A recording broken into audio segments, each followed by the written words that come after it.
Ey момундар, имандуулар. Mesela bir sonun nerse aytam.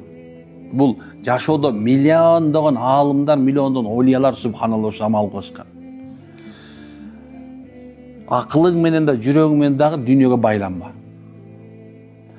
Андан кач, ал өзүң аркаңан ээрчип келет. Эгерде ага байланып ошону сүйүп калсаң, ал сенден качат кайра.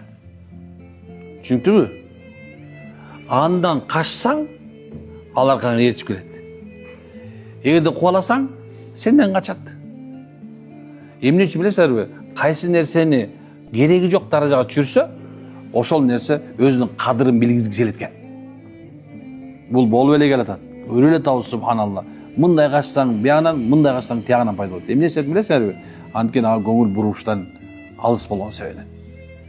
Бул менен эмес. Көптөгөн чупканс, көптөгөн аалымдар субханалла ушул нерсени айтат. Анан дүйнөдө өсүүдө каласа эмне кылсын дейт? Өзүнүн ылдыйкыны кароо зарыл. Биздегилер адашып атышат азыр.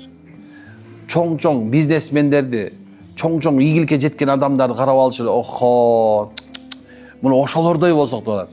Исламда тескери. Мындай. Биз өзүбүздөн калып калган адамдарды карайбыз. Ылдыйкыны карайбыз. Мына ошондо сен өзүңдүгүнө шүгүр айтуу, анан өсүү пайда болот, машаллах.